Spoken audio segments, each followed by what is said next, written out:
Ladies and gentlemen, welcome back to the Zyori Podcast. This is episode number 130. It is June 19th, 2018, 8 a.m. Mountain Time. We're feeling fresh. We're feeling bright. I am back from vacation. Just spent 10 days in Sweden. Had a nice 13-hour sleep last night. I am fresh as a daisy. Trent, how are things in Nova Scotia? I got to sleep in, too, so I'm feeling quite good. I woke up at 10 to see my wife putting the baby back to bed for his nap. She'd already been up. I didn't wake up when she got up. I slept right through it. Oh. So I was the baby asleep while they were getting things done. It was great. Dude, sounds like the dream. It really was. I got up early yesterday, so sometimes we trade off. So it's great. You get a nap one day, the other person takes it the next day. Yeah. Very, very good stuff. Yeah. So the one thing that I loved about this trip, and it's exactly like I wanted, I didn't have to worry about jet lag. Because that is one thing that has now scarred me a little bit from our travel for business, is that as soon as you land, the very first thing on your mind is, okay, when do I need to be on camera and when do I need to go to sleep? How shitty is my life going to be for the next 4 to 12 hours when I have to force myself to stay awake before I can take a sleep aid and get on the schedule? And it's a little bit stressful because if you fuck that up, your life on camera is way more miserable than it should be. You know, that's like a show in itself. The life of the sleep scheduling at events is terrifying. Yeah, I feel like I'm very lucky. I have never been that guy who woke up at 2 a.m. and couldn't get back to sleep. But I see it happen to Fogged and Toby and Red Eye. I've seen the tweets. Yep. It's tough. Well, mind you, of course, I think some of you would have heard, but in my attempts to ensure that doesn't happen, I fell asleep and missed a flight trying to stay up for so long to put myself on the China schedule. I end up missing a flight, so I'm pretty intense on needing that perfect sleep schedule at all costs, clearly. Yeah, me too. And I've got a pretty good system down, but it's still something that takes a lot of mental energy and focus away from preparing or just relaxing or pretty much anything else you'd rather be doing after getting off of a 15 or 16-hour travel cycle. So I think I went to bed at 4 or 5 a.m. every day that I was there and woke up at 2 p.m. similarly. So I was basically just living on the American schedule. It was not a bad experience. And it was pretty nice. It added a relaxing layer to the trip that I don't know I could have mimicked elsewise. So that was a good feeling, man. Do you have two kinds of vacation mode? Like my default vacation mode is the extremely active vacation mode. Sarah and I were having this discussion the other day because we're like active vacationers. I think we're like our best vacations are we went to Europe. We went to 8 or 9 different countries, just all around Europe, trying to do the whole thing, trying to see as much stuff as possible. The kind of stuff where you're just going the whole time, and it's it is fun in its own way. But there's a different kind of vacation where it's the just complete mellow relaxation, because neither of us have ever done a cruise, and that's kind of how we envision what a cruise would be like. The closest thing we did do a Mexico vacation once, or twice actually, where you just go to the resort. You're not going anywhere. We went to a couple ruins, we went to a cenote one day, but other than that, you are just on the beach. And I have to say, I feel like it was one of those vacations, I assume. Yes, absolutely. And I think you hit the nail on the head. When I was growing up, my family was very much a bunch of active vacationers, to the point that it drove me crazy because we led very busy lives. We were riding horses. We were hiring nannies. I was playing soccer. My sister was riding horses. Both my parents were working full-time jobs, and we had a farm and all this other fucking bullshit running around.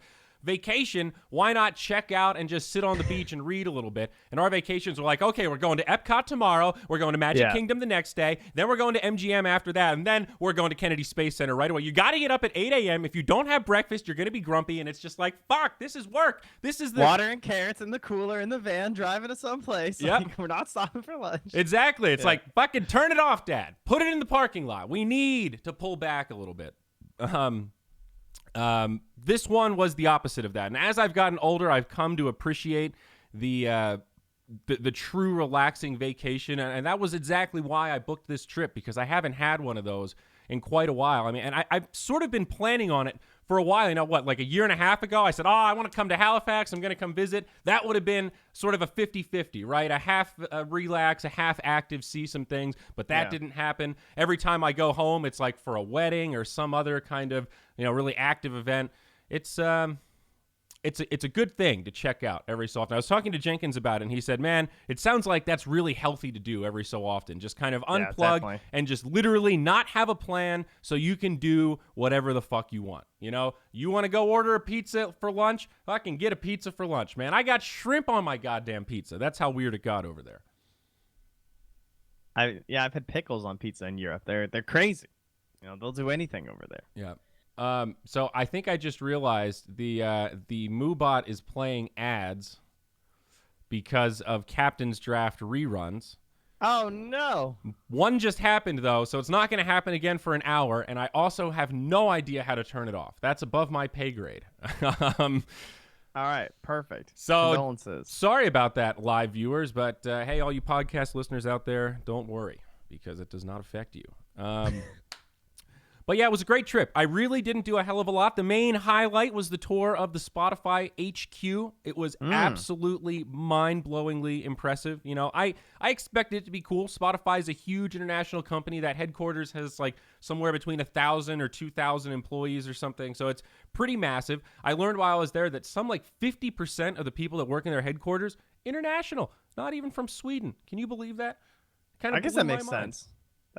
I mean, I can see that. Yeah. I didn't know Spotify was a Swedish company, if that makes any sense to you. Well, that was one of the things idea. They asked me when I was there. They were like, do you think people know that this is a Swedish company? I'm like, I'm not really sure. The average American probably doesn't know or give a shit. But I've always known because I found that to be a cool curiosity. They've had a very innovative business model, Trent. Now they basically just license music, and they're kind of like the Netflix for music. But getting there, my God, was that a competitive market. And they were able to do it through innovations with allowing people to stream music in like a peer-to-peer fashion, but using them as kind of a central hub. So they had some of their own servers, and then they used like this big reliance on like a distributed network that people, you know, they didn't have to collect all the songs. They let people kind of upload them and stream it that way. So it was a very, very well-designed kind of software that helped allow them to capture the market, right? So I had never heard of Spotify. Like, my knowledge of Spotify is essentially it's Netflix music.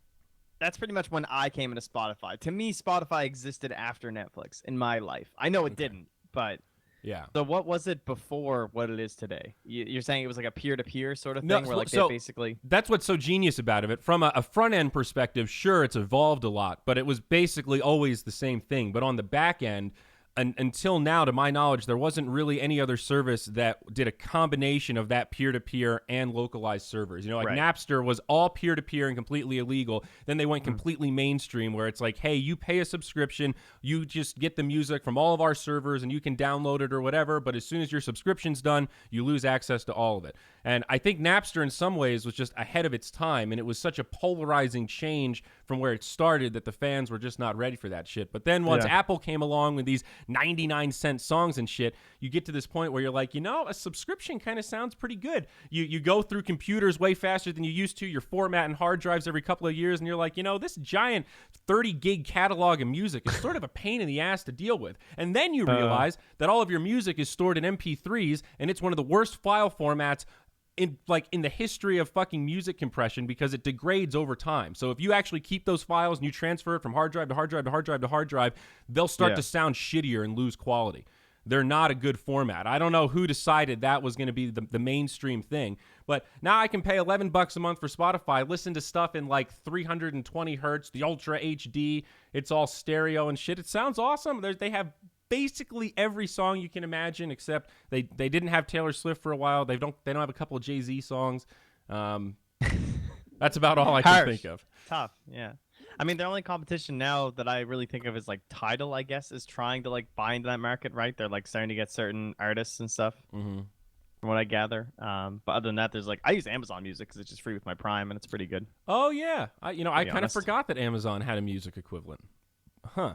I should check it out. That is a good all you Twitch Prime users, it's pretty sweet. Not gonna lie, they have a lot of stuff. I mean, they don't have everything, but fine for me. Yeah, they have Taylor Swift, so Spotify was sort of a good mixture of both because the thing is, it's really expensive to have all of that music on your servers and stream it out, right? If you're bolstering all of that cost as like a startup. And from like a Napster perspective, there's no way they had the kind of music selection that Spotify has now. So that's always the conundrum, is how do you get to this point where you don't charge people a lot of money, you know you need like hundreds of millions of users for this thing to be profitable, and but you can't get those users because you have to pick and choose what music people listen to. So most of those platforms are pretty mainstream, and there's a shitload of music listeners that aren't mainstream, and it becomes this complicated equation. And Spotify kind of solved that by using like 40% music on their servers and then 60% music that people like and are willing to stream up to the servers and upload that way, and kind of crowdsourced some of the sourcing, so to speak. What's a daily life at Spotify like for them? Are they just like server maintenance basically, and like new UIs and shit like that? Wait, like, what do they even do now that they are the size they are? So now it's about artists? accessibility, good UX, and cross-platform. Like there's Spotify apps on like Xbox and PlayStation. Every mobile device you can imagine, and all of it is really well designed and optimized. It's one of those apps that has a very specific layout for like every screen size.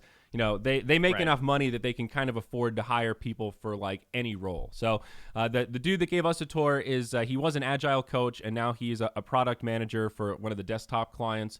And then the other guy was a programmer for the desktop client, and he had been there for a while, like almost 10 years, I think. So it was pretty cool to hang out with some Dota fans that were also, kind of longtime employees at the Spotify office. And That's cool, man. It is pretty cool. It's, it's sort of similar to the Valve office in terms of, beautiful layout. Just everything has this nice flow. There's meeting rooms everywhere, and they all have like incredible gear. They had a VR room with like a 120-inch screen or some shit. It was retardedly massive.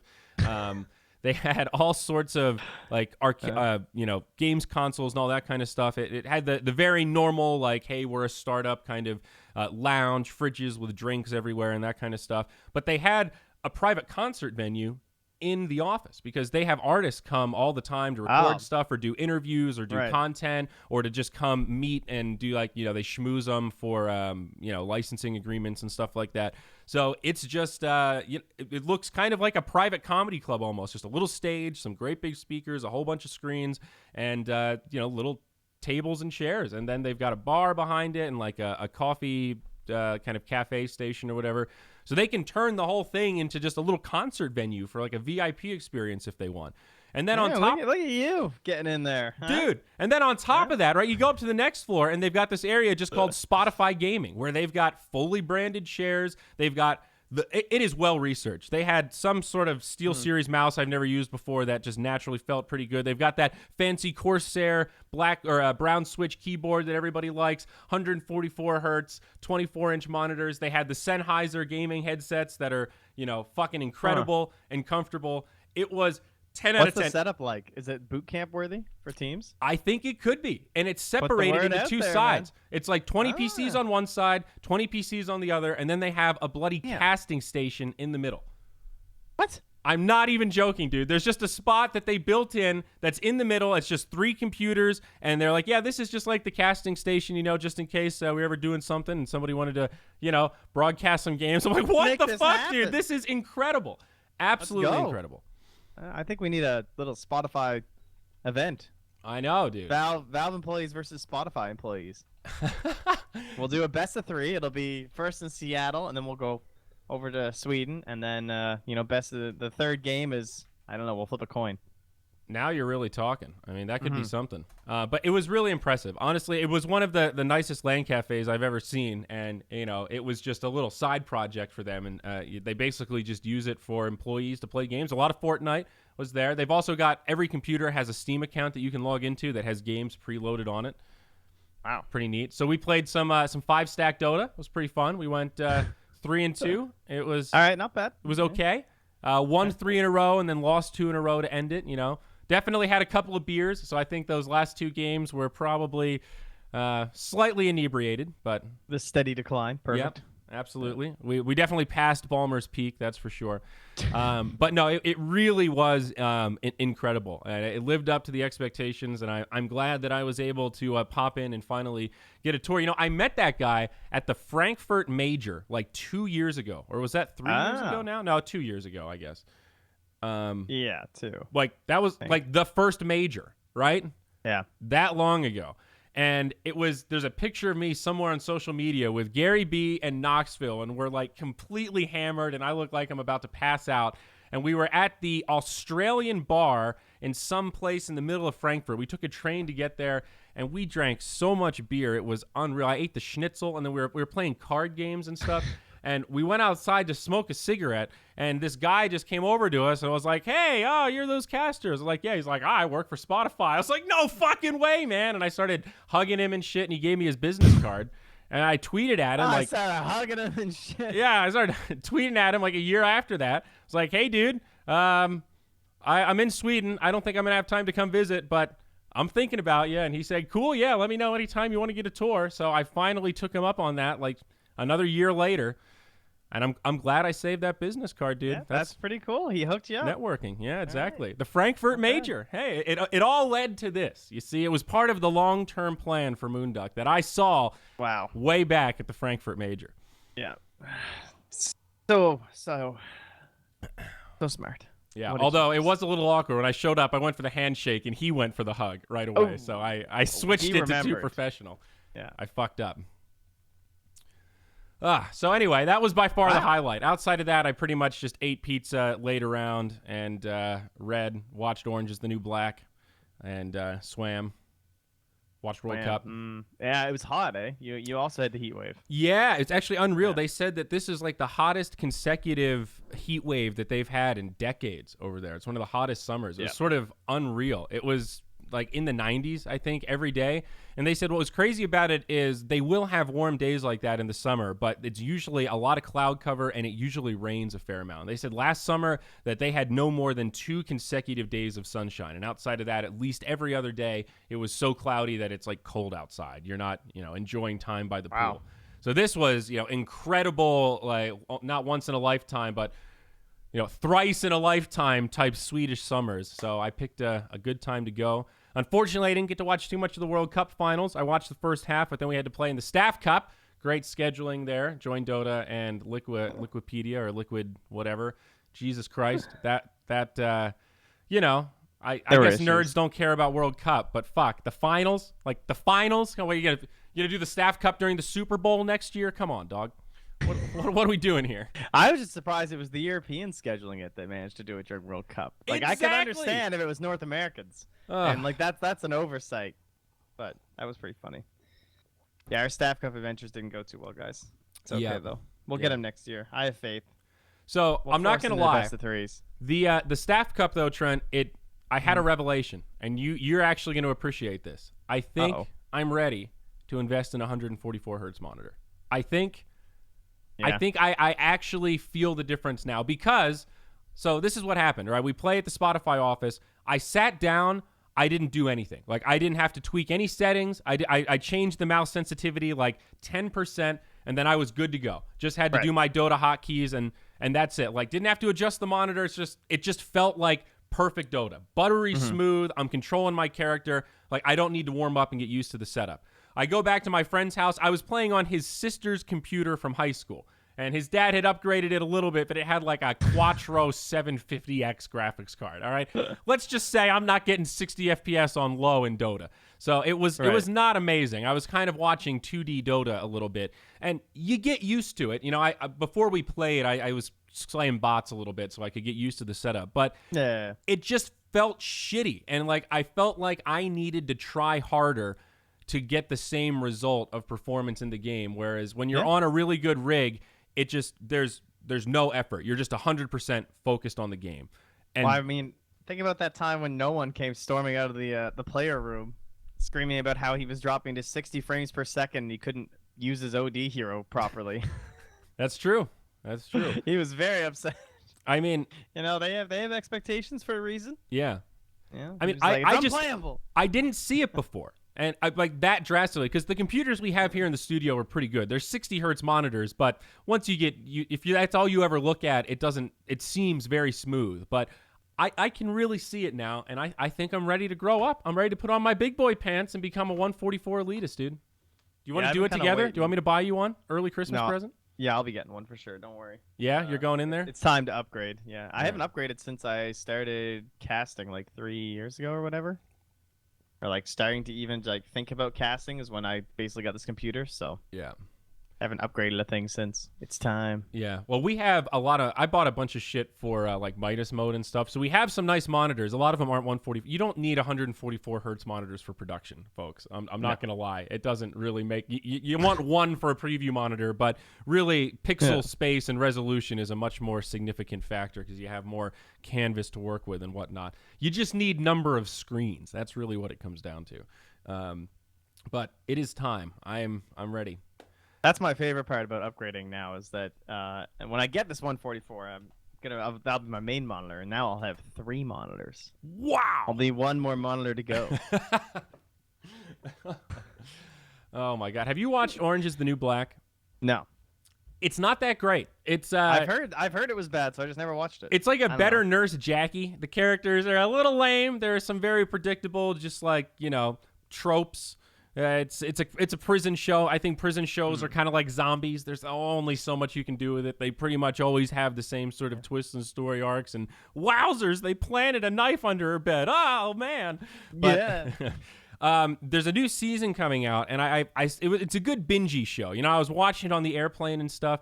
And it's kind of it has its moments, that's the best way I can describe it. It's like they watched Breaking Bad and were like, hey, that show's pretty fucking good. Okay. So we got these memoirs of this girl with kind of a weird story. What if we just kind of take that and then do some of this anachronos, like show their backstories at pivotal moments to kind of keep them captivated, and then that'll let us get away with some otherwise pretty lazy writing. And that is Orange is the New Black in a nutshell. The new season is coming out in like a week or something. So I'm trying to get caught up to see. I want to believe in the new season. So it's based off of an actual memoir? Is that what you're saying, or no? Sort of, yeah. I don't know how closely, especially now that it's in like season 6. It's probably veered pretty far off. It's probably off the rails. The original story of it's 2 lesbians, one's a drug dealer, the other one isn't. They broke up, like 6 years ago, and now the one that wasn't a drug dealer is engaged and about to get married and living a normal life. The drug dealer gets arrested somehow. They find some sort of evidence that links them together with like emails or phone calls or something, and it hasn't passed the statute of limitations, which is like 7 years. So the one that wasn't a drug dealer goes to jail as like an accessory to murder or intent to distribute or something like that. Ah, all right. Interesting. So she's like an exceptionally normal person, non-criminal, but still sort of guilty of, she knew her girlfriend was a drug dealer, obviously, and just kind of looked the other way on it. So that's not a terrible premise for a show. And the first season is pretty good, honestly. The second season is kind of okay. The third season is when it gets really awful. I just finished the 4th season, so I'm working on season 5. It's mid-tier. I'd call it lukewarm, I don't have anything better to do, I guess, when I'm folding laundry. So yeah, that's pretty much... I was chopping guac. TV. Yeah, exactly. That's TV for me right now. Basically, it's like washing dishes. It's pretty much TV. And sometimes I'll watch I'm trying to get in The Wire right now. Oh, dude. So I just finished season 3. But I mean, it's been taking me like a while. Like I started The Wire like before Super Major. Dude, well, yeah, it's still worth though. You're about to get into the good stuff. Season 4 is. Yeah, I'm looking forward incredible. to it, dude. I love Baelish. In season 3, it was so funny to see him there. Oh yeah. So, dude, you know who's gonna start making a redemption arc soon? Your boy. What's his name? The guy that beats the fuck out of the kid in the first season. Beats the fuck out of the kid. Yeah, he's like the nephew. He's related to the old guy, so that's why he gets favoritism. They don't fire him. Oh yeah, you mean the guy? What's his name? God damn it! He's the guy who he kills the cop in season 3. I think so. Oh yeah. God, what's his name? It's gonna drive me crazy. He's the guy who's he's a terrible cop, but he's really good at the paper trail. What's his name? Yep, I can see his face. He's got that very smiley, punchable face. He becomes a school teacher. He has a great redemption arc. Oh, perfect. Mr. I'm P. looking forward to it. It's something. They call him Mr. P. when he's a teacher. Presbolewski. That's it. Yeah. That's it. Well done, guys. Thank you, Chat. I love Chat. It's the greatest think tank you could ever ask for. It's true. Yep. I liked the season 2 with Sabatka. I actually enjoyed that season. Is that the one that people hate? Yeah, generally speaking, season 2 is regarded as the shittiest one. I mean, it's understandable because season 1 has excellent characters, very good, and then they bring a lot of those characters back for season 3. So that's what makes it so good. but I actually liked season 2. I thought Sabaka, that whole arc was pretty damn funny. Yeah, Cracked me up. That's what Mott says is like the more he's gone back and rewatched it, the more he's come to appreciate season 2, because it is like an aside from the rest of the story. But if you get over that and just look at it objectively as its own little arc, it's actually pretty all right. It's sort of engaging, and it's a different aspect of like crime, and even though the characters aren't as good as season 1, it is still a bit of a gray area type scenario where Sabaka's like, he is a criminal, but he's not really a bad guy. And like part of what makes The Wire so good is they're always writing that line of, are the cops the bad guys, or are the bad guys the bad guys, or are some people in the hood victims because they were just born there and they have no means to escape, and you kind of feel bad for some of them even though they're doing fucked up shit. But then at the same time, the cops are constantly doing fucked up shit. It's a show of moral quandary, you know? Yeah. So what I'm getting to is I don't have time for. If I'm told this show isn't very good, then I just can't watch it. You know, Orange is the New Black. I've heard it's okay, but okay doesn't make my list right now. You know, I've got The Wire to get through. I still have to finish Westworld. It's true. The Game of Thrones comes out soon. Like, I have not finished Westworld yet either. That reminds me of something that Parker said to me one time, is that, you know, I have to be choosy about which books I read, because I've done the math and I'm only going to read so many more books in my lifetime, you know? And it's like, it's not a big deal for me now, but once you're like my mom's age, dude, you got to be careful. You know, you don't have that many books left. I'm like, that is kind of fascinating, thinking about your lifetime in terms of the number of books I could still read. That sounds like how I used to think about my paycheck, is how many junior chickens I was getting during high school. That's basically the same equation, I think. I guess so. Wow. When does Game of Thrones actually come back? I'm pretty stoked. Maybe I'm wrong. Maybe is it far away? No, they just finished filming, so it's actually probably pretty far away. Let's see. Let's Google. April 2019. So, okay, yeah, it's super far away. For some reason, I heard April and thought that was soon, but it's not that soon. So I guess that's my life right now. I have a life until that. That's where I will plan how many shows. That's not that far away. Less than a year. It's going to fly, dude. Just wait. Yeah. TI is going to happen. It's going to be like, dude, oh my God, it's only 8 months away. That's coming up real soon. Soon. I like how I called it soon. Actually, have you ever seen 6 Feet Under? Oh, yeah. I watched all of that show, too. It's a family favorite around here. Oh, yeah? You've seen it all? No, I've only seen a little bit of it. Basically, when I started coming around Sarah's family, they were rewatching it because they'd all watched it like years before, but they really liked it. Okay. I want to get in on that. It's good. So Alan Ball, right? He did that show, and that's the reason why it's good. He's the guy that did American Beauty. He also did the first 4 or 5 seasons of True Blood.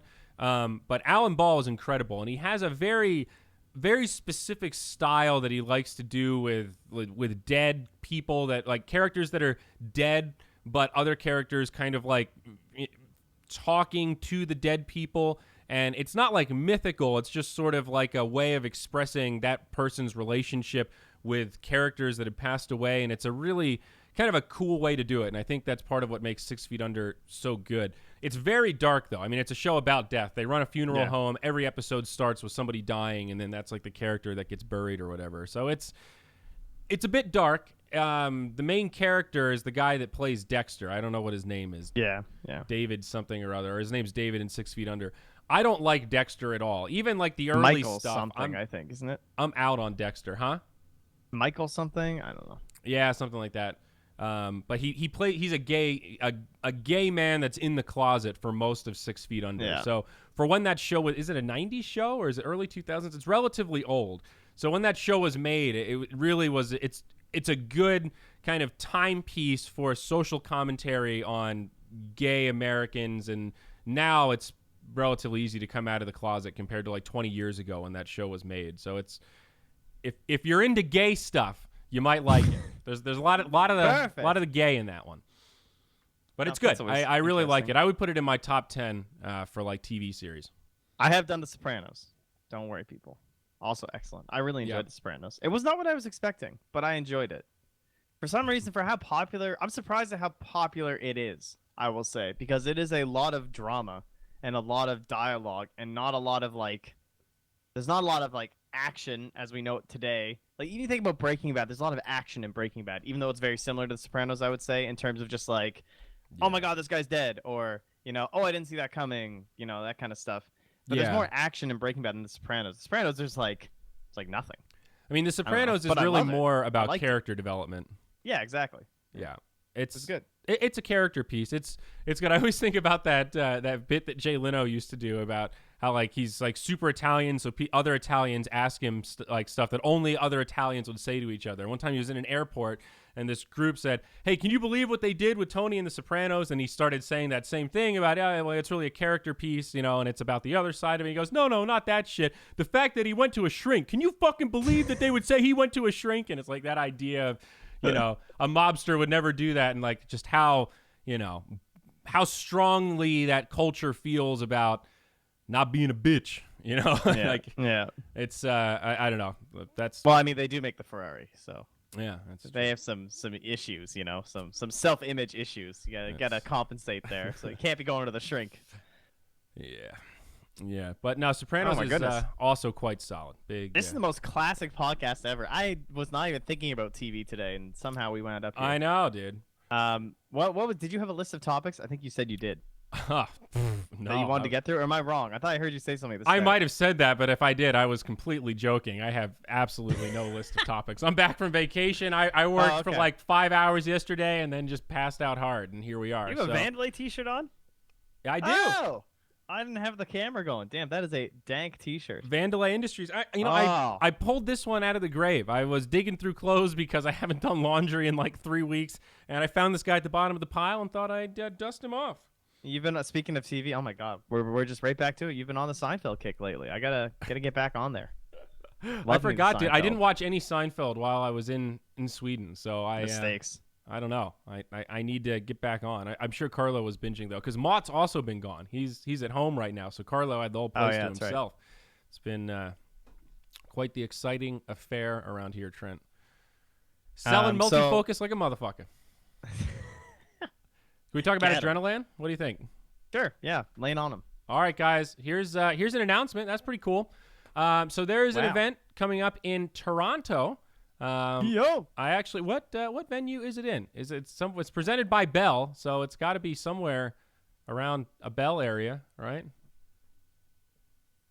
I don't know. It's somewhere in Toronto, but it's in Toronto. Yeah. It's the Red Bull adrenaLAN. I guess the best analogy is it's like a mini DreamHack type thing. They're going to have multiple tournaments, multiple different games. Dota will be there. It's in the International Center in Mississauga. Okay. Mississauga City in Ontario. You know that area? Did you say it? Yes. Mississauga. Is that right? Yeah, you're there now. Okay, it just sounded really funny the first time. I mean, that's just that's a kadoozy. But so there will be a Dota event. I think there's actually 2 Dota things. I want to read this carefully to make sure I don't misspeak here. So there's a showcase tournament featuring live commentary from the moonducktv team. That's us. Myself, Trent, Purge, and Pimp Muckle is the Moonduck team for this one. Going to be awesome. Some of the best Dota 2 players in the world will cover things off on the star front, on the star power front. Okay. Beautiful. So it's written in Canadian, so I'm translating live here as I try to read it. It's really tough. It's 10K prize pool. Right? Yep. So the grassroots scene, now this is different. Okay, so there is going to be a show match of sorts, and I think the details of that are not exactly ready to be announced yet. But there will be some like pro level kind of show match thing that we're covering. And then there is this grassroots weekend-long BYOC tournament for 16 local teams, 10K cash prize. So you better expect to see some of Canada's future superstars emerging from this epic battle. Trent, it's going to be off the chains. We are jingling really off the looking forward chains. To it. I've never actually been into Toronto other than the airport. I've been to Ottawa several times, but never TO. Just never had a reason to go. So I'm looking forward to, I don't know, maybe hiking my way downtown. But obviously it sounds like we're going to be in Mississauga, so almost the same thing. Yeah. But bring your own computer, come game it up. And we'll be, from what I understand, 16 local teams. Who knows who's going to be there? I don't know. Maybe some of the, I haven't heard from anybody in terms of like top players, but I'm curious. Well, I I know who they've been talking to, but I don't know who's signed. So I'm going to stay quiet until that. I'm not going to leak, but there is going to be a cool show match that will be, even if you can't attend, it is going to be worth watching. It's going to be entertaining. The Zyori Purge Trent. I am so excited, dude. All right, guys. Now here's the question: do I buy my Tavares jersey while I'm there, or do I just order it online? What do you think? Do you think I'm going to get ripped off if I buy it while I'm there? I probably will. I'm not good with Canadian economy. I don't know. Yeah. It's hard to get the authentic Tavares jerseys though. Even on like the website, they're not there right now. So really, we'll see. Yeah. Well, that's very exciting times, guys. You got a backup plan. I'm going all in on my boy. All right. My boy Johnny. I've been so excited that he's on Toronto. All my hockey fans out there, rejoice. Been loving that guy on the Islanders forever. Only reason that team was relevant, and now he's on Toronto. Good day. Good day for Toronto hockey. Not a great day for Toronto basketball, but that's okay. Yeah. So anyway, adrenaLAN is going to be pretty cool. If you are at all in the area, if you are within a few hour driving distance, fucking clear out your schedule, pack up the camper, and get your ass over the border. And let's do this thing. It's going to be a big time party. Show up and compete for that 10K. There will be a meet and greet of sorts. I think that Saturday is the big day when all four of us are going to be at the venue, and that's when the show match thing is going to be. There will be like talent signings and meet and greets. And if you've had dreams about getting selfies with Trent, the world's premier Dota 2 Canadian caster, he's going to be there. You're right. I will be. Cliff will not be there, though. There were rumors of a Cliff appearance, but I'm going to go ahead and quell those right now. Okay. Well, it looks like Cliff calls. Anyway, Dota 2, StarCraft 2, League of Legends. There will also be a FIFA tournament and Dragon Ball Fighter Z. Ooh, Fighter. It's going to be pretty cool. So all sorts of things to enjoy. And sorry, my services were required. Brought to you by Bell. Yeah. So there will be more like written content and announcements about this event coming out. This is kind of the first one, just with the general kind of overview of it. I think Trent and I actually, did you do some content with them? Because I did. I had a nice phone chat. Yeah, I with had Red a nice Bull. little interview. It was fun. They were asking me about Canadian Dota 2 players and they up and coming talent that's going to be there, and I was like, no idea, but I'm looking forward to it. That was yeah, because it's hard to know. It's hard to showcase these smaller things. So I'm looking forward to seeing it. Yeah. It's going to be cool, though. I love these kind of events. Are we going to whip some kids at FIFA, though? Because that's what I'm really looking forward to. Because FIFA, to me, is basically like NHL. So yeah, it's the same thing. There's just more players. I'm sure I could take them down. Yeah, I don't know. The competitive sports games are not really my thing. But I'll watch a little FIFA. I like watching people get wrecked by Trent, so I'm into that.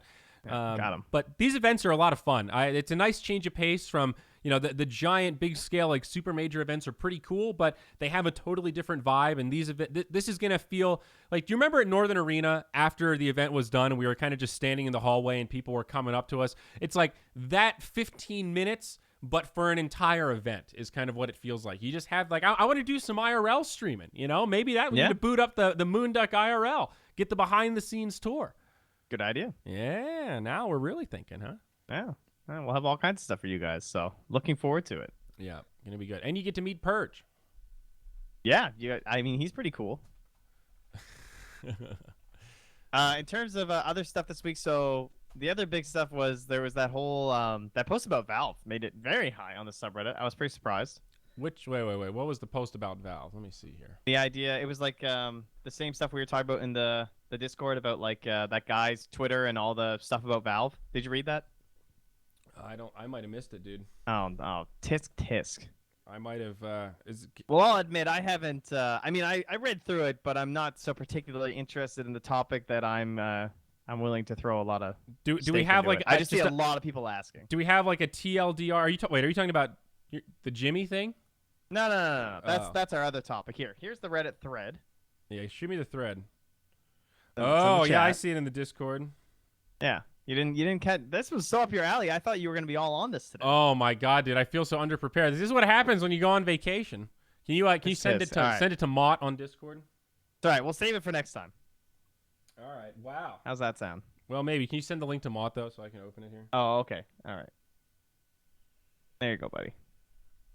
All right. Well, I know you're very excited about this Jimmy kerfluffle. Oh wow, this did make Yes, it up. that is the other one that everyone's asking about. But in terms of the Valve thing, basically it's an idea. If you guys want to go read it for yourself, it's like there's an ex-employee who is basically saying how he feels things were at Valve. It's very much an opinion thing. A lot of people are stating it as fact. I think it's gone pretty hard. Some of the comments are pretty good though. Like okay, Valve is very high school-esque. I mean, that's like every work environment though, which is kind of funny. Working at Valve is as toxic as playing Dota. I mean, it's all that kind of shit. So people are taking it very seriously, and it's again one of those situations where I don't expect any sort of a response from Valve whatsoever. Wow, this is fascinating. I've been linked a different one too. Digital link with much more detail. Okay, well, there's another link. There you go. This is interesting, though. I see why this jumped to the top. I'm surprised that, like, you see the edit at the bottom. Wow, this exploded overnight. Yeah, no shit, dog. This is, like, the good. This is that, like, juicy, even if all this is fucking made up, everyone is happy to be taken down this fantasy world alley of just trying to imagine what it's like to work at Valve because it's so... They are such an enigmatic, mysterious organization that makes so much money with relatively so few employees, that make products that are so renowned and incredible, but are also victim to so much criticism from a harsh community. There's no other company like it in the world, hands down, So being able to see behind the curtain, even if it's an imaginary curtain, is pretty cool. I have to read it in more detail to really...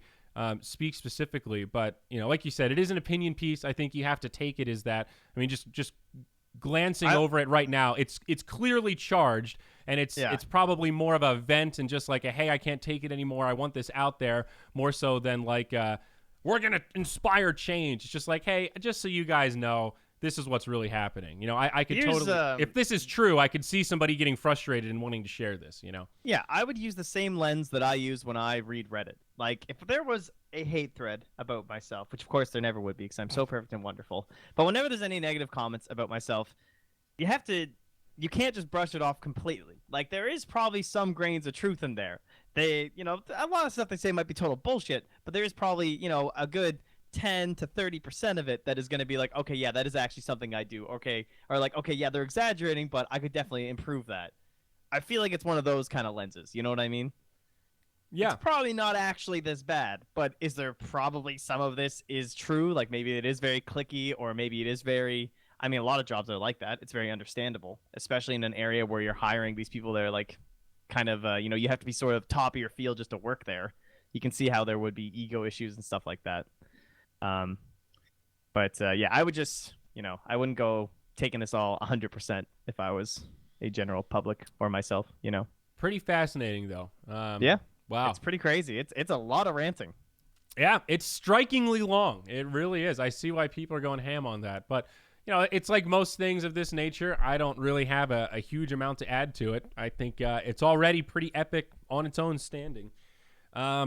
The demon thing also is in a similar category, I fear, of it's a classic he said, she said, right? It really so is. From our perspective, I have no fucking idea what happened. It sounds like some shit went down. Neither side was satisfied, and that's it's never good. A lot of guys in one house not being satisfied always leads to trouble. Well, it sounds like I know Jimmy was tweeting that he's preparing more evidence, so he's ready to come back for round 3. So yeah, you guys wait till later in the week for that one. It sounds like. Yeah. I think he's gonna do some sort of a written piece. I don't know. It's always damning when they go to the logs, and I did before this podcast. I did prepare with that. I actually read the full post from the Admiral org, I guess, whatever it is that. It's always cracks me up when you see a free WordPress. I'm like, is this really like? Usually those are just like affiliate, like click here to play poker for free type websites. But I was in the right place. And just reading it is sort of painful. There are some double standards in there. It honestly reminded. I was talking to my recent girlfriend, the Korean girl, right, about cultural differences and stuff, and just how different it is and how you have to address people and like. Don't ever use the term recent girlfriend. Well, I don't know what the word. I don't know. I tried it. The girl I'm currently dating. That's a nicer way. That to would say be girlfriend. It, girlfriend. That's just my girlfriend. That's true. Yeah, you're right. I don't know why I needed to quantify. Last time to you the exact same thing before. We've had this discussion. Just say girlfriend. Yeah, you're right. I biffed it. Oh man. Anyway, but it's just that respect is just a completely different word there, and the way that you go about it with titles and shit. But I just thought it was funny. It's like, that owner guy is like really mean to him and saying all this shit, and then kind of apologizing. He goes, "Oh, that guy, he just loses his temper sometimes." I'm like, okay, that's. Yeah. Not, I guess that doesn't quite, because he's older, he's allowed to disrespect younger or something. And then, later there's always like, Jimmy, you asked that guy to get you a water, and in our culture, that's really disrespectful. It's like, okay. I mean, I get that is a little bit like, but at the same time, I don't know. I feel like if you and I were hanging out, I don't know. It just seems very obscure to bring up things like that, Yeah. I mean, and maybe that's a cultural difference, and it's just I don't understand what it's like in that culture, in that context. And I see how in a certain context that can be a slight, if you say, oh, you like, but at the same time, Dota is one of those things. It's like, we're in the zone. I'm sweating my nutsack off. Can somebody please just get me a fucking water before I pass out? I who knows? It's just, I read it in a lens that felt very like, we're just trying to point out every little thing that we could do to make his character look bad. And anytime that's the case, that makes me think like, how true is the rest of this bullshit? This seems kind of exaggerated. Logs are always, they're helpful sometimes, but it's pretty easy to trim around context and take things that sound really bad. And, sarcasm and stuff does not translate very well over text. And it's just, it's convoluted and it's kind of a silly thing. And it feels very, very shallow for an org to stoop down to that level. I think logs are like a finite resource, and you want to use them very carefully and tactfully, and only when it's like you catch someone in a black and white absolute lie and you're like, hey, look, this is actually what happened. Boom, here it is. He claims he never said that. There it is with the timestamp. Not this like, you were really mean that time you asked Barry to get you a water. Like, oh, fuck off. That shit just, it grinds me a little bit. I mean, I'll be honest, I just don't care about any of this shit. Yeah. I have zero interest.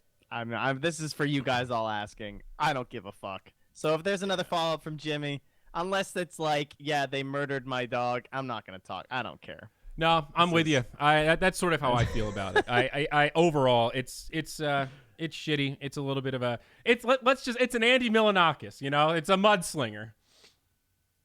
Yeah. Yep. But other than that, in terms of like how the Dota's been going, what is it? Treasure of Eminent Revival or something? Ooh. Have you checked that one out? No, is it awesome? No. I was so excited for this treasure. I'm not gonna lie. Is it Treasure 3? No. I was looking at this since the Battle Pass was announced. So there was this one part in the Battle Pass that said level 615. They're gonna from what I understood, at least I thought they're gonna bring back older immortals, and I thought it was gonna be like a new take on them. So I wasn't sure what that meant, but for example, like the lion, you remember the lion immortal that made people into a fish instead of a frog? Mm-hmm. Then basically I was like, oh, okay, so maybe it'll be like a different animal, or it'll be, somehow different. I don't know what I was expecting. There was an image that looked like Night Stalker. I thought they were gonna redo the Night Stalker set and have like a secondary cool style thing. I don't know. Anyway, they came up with 5 old immortals and made them green. It's pretty disappointing. Not gonna lie. Well, like you can now get a green whale blade. And do you remember that cauldron on the back of Lone Druid that was like literally the most underwhelming immortal of all time, which I got, by the way, and you only got 1 immortal that year? Yep. Yeah, I got the cauldron. You can now have that, and it's green. The Lion Hex, the Leshrac staff, that was a big one, and then the Orchid hat for Storm Spirit, it's now green too. I'd say the Storm one actually looks kind of cool when he's zipping and it's green and everything, but I don't know. I guess it's just not what I expected, but it's kind of funny because it just comes down to like the expectations we have for Valve and this idea of just like a lot of people paid. I didn't pay up to that because I didn't know what it was, but there's a lot of people who did. There's a lot of people that paid up to the Aegises before ever seeing an Aegis. Yeah. And then those replicas were terrible. So we just have like such a desire to throw money at this game. Yep. God damn. We It's just true. don't care. No, there is a big degree of trust, and I have trouble similar to you because I buy that shit just because, you know, it's different. It's like a vanity thing. I want to be able to try all the stuff and have it so we can talk about it, and it's just we use it for a much different purpose than just your average consumer that plays Dota 5 to 10 hours a week at most, compared to our lives of being invested in Dota. Yeah. So Like, I yeah, have 18 Treasure 3s. I don't know what's in Treasure 3. yeah. It Yeah. could be awful. I have no idea. Well, and that goes back to the conversation we had earlier, the uniqueness of the Valve equation. You know, they really have this crazy diehard community that has that trust. And we've been fucked a couple times, and we're still willing to roll the dice. Say, you know what? I just want to see what they're going to come up with, because when they go big, they go big. And I'm going to make it happen. And I will say, like, Valve has... I forget the name of it, but there's this concept in marketing about second chances. You know, it's if someone comes to your restaurant and they have a terrible experience the first time, that's actually okay, because most people are willing to give you a second chance. And if you nail it and exceed expectations on the second go around, they're likely to become like a diehard lifelong fan, compared to just having a mediocre experience the first time and then having a mediocre experience the second time, because it's so much more polarizing and memorable. And Valve does that. They do it every fucking time. That replica was a hunk of shit. A lot of people complained. What did they do? They pulled it back and they said, we're going to make a fucking nice replica and you're going to like this new one. We fucking guarantee it. You know, that's like, they've done that multiple times. guarantee. And that's what really matters. That's how you build the lifelong fans, dude. You got to make people remember you. That's a little tip out there to all you kids. Be memorable. I don't even know what I have to look forward to now. What's even left now, guys? Chat wheel items. That was depressing. I mean, Jesus. But that was it. That was like the last part of the battle pass, and then there's just like the Aegis and everything. So now I guess I'm just not going to stick. Well, I really want that lion one. That's the only problem. I actually do want it. They got me with one of the heroes. Maybe that's all they cared about. Yeah. Let's look at that. Somebody brought up an okay question about the prize pool. Is it going to surpass? I would say yes, but not by much. I would say it's going to be the smallest growth of a prize pool we've ever had. That is a pretty fair assessment, because 2017 was what, 21.3 million? I'm not sure. Let me look it up. So we're pretty close. We are, after a total of 71 days, the International 2018 is 758,000 behind the International 2017. So we're pretty fucking close. And we still have how many days? There are 37 days until crowdfunding ends. We're definitely going to pass it, guys. Simple mathematics would indicate that we are going to break it. But I think Trent is right. It is not going to be by much. And I think as soon as it rolls over and breaks it, people are going to stop buying shit. So, maybe plus 500K or something. But I think the number is so big that it kind of doesn't matter that much. $20 million, $21 million, $22 million, maybe even $23 million. What fucking difference does it make at this point? It's an overwhelming amount of money. It is fuck you money to the top few teams. It's life-changing for even teams that get top 8. A couple million here and there is not going to make a big difference. Yeah, I'm sure it'll be fine. It'll be interesting the year when we finally go back down, but I don't think it'll be this year. Probably next year, unless something drastic changes. That'd be my assumption. Yeah. And then the open AI match. Yeah, we haven't talked about that, I guess. We haven't talked about bot TI either. Did you catch a lot of bot TI? I did, actually. My Swedish friends were really into it. So we watched a fair bit. I didn't watch the finals, but I got spoiled. So I know who won. I'm not surprised. I guess, really, when you get to the top 4, you could see any of them winning, I guess, in a lot of ways. But yeah, it depends on the bots a little bit. Yeah. But thankfully, Elder Titan executed. Yeah. What a god.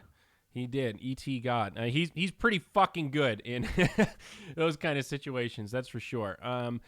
I thought bot TI was really cool. It's, there is always a shortage in the Dota space of being able to do events that fans actually enjoy that don't revolve around players, because player time is like... That's what I was going to come up with. Yeah, it's the finite resource in Dota, for sure. And, we all get some time with the players, but I think this is just... it was an incredible idea that was executed very, very well. And, hats off to BTS for coming up with that one.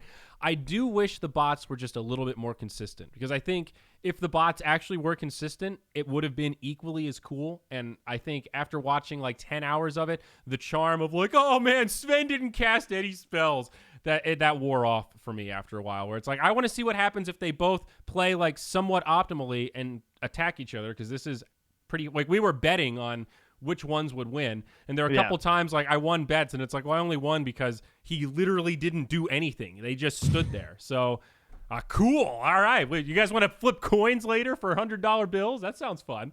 I mean, that was kind of what it was, though, I think. I mean, you're right. It would be interesting in a different way. And that, I guess that kind of brings us into more so the idea of the OpenAI thing that's happening, right? Where that's supposed to be good. These are not the easy bots. These are the super intense machine learning. They've played 300 years of Dota or some shit. Yeah. And they're going to be fighting the Veggies +1. It's pretty badass. I don't know who the Veggies mystery player is. I have not been spoiled. I don't know. It just has been saying +1. I'm going to guess it's AUI, but I don't know. That's my magical guess. I'm just thinking of someone who's kind of like free right now that would be fun to bring in, but I don't know who else it could be. Maybe it's going to be like Sumail or some shit, but I'm not sure. I have absolutely no idea. I have no clue. So looking forward to that. Yeah, it could be Dendi, I suppose. That would be the other one where OpenAI just wants to have him again. Yeah, it's a good suggestion. Definitely can't argue with that. It's pretty wild. This feels like a real life episode of Black Mirror, but for Dota, you know?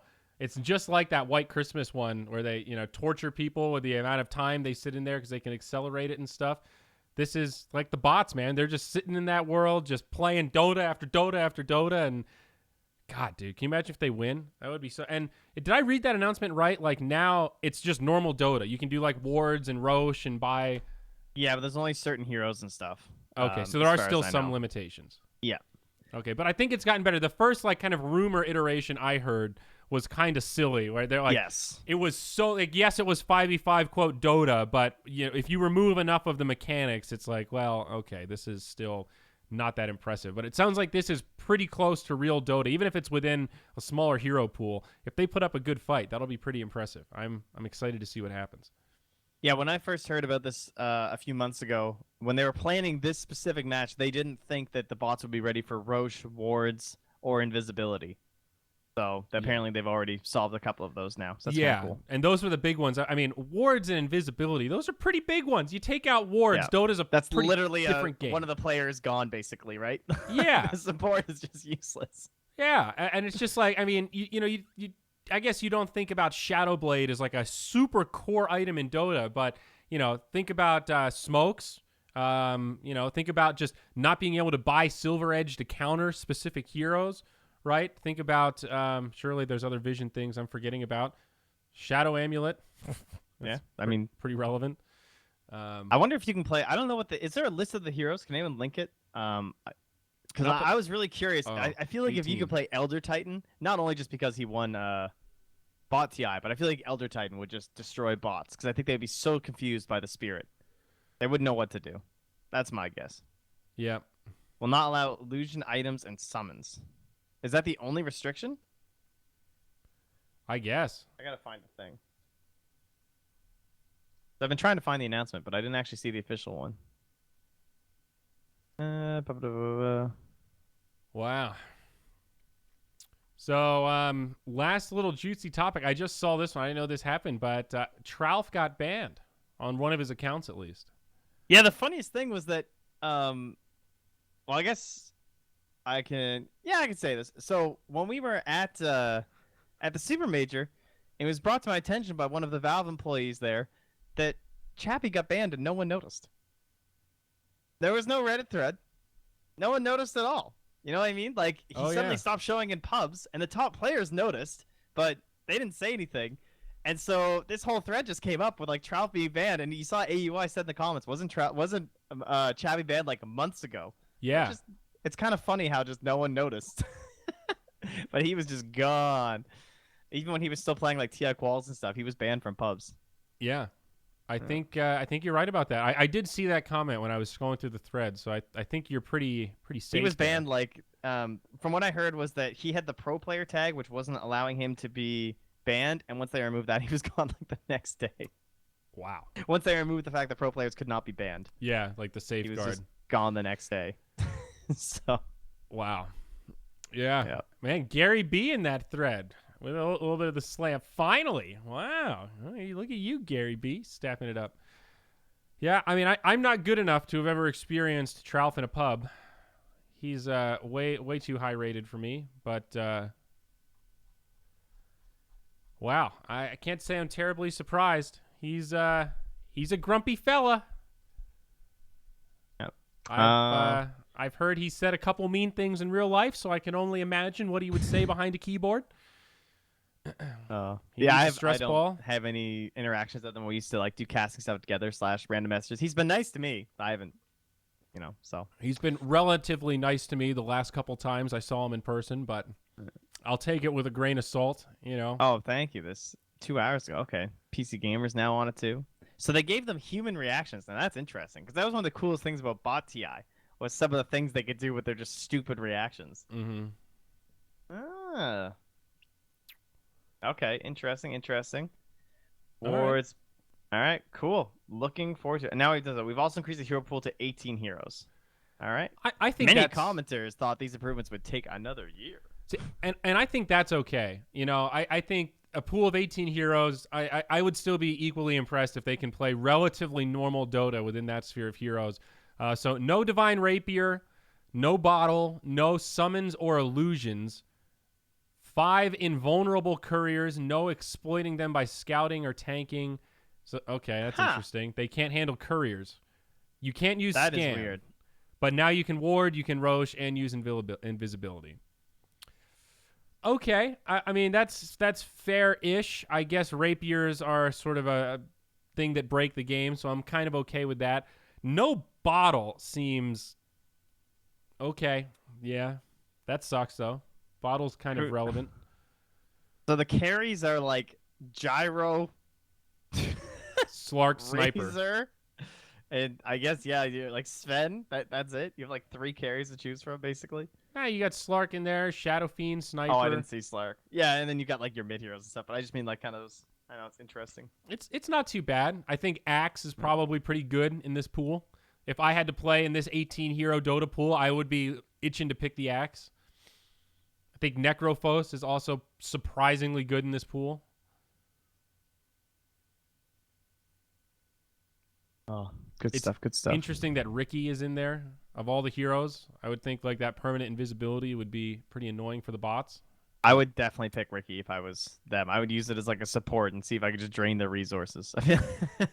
Yeah.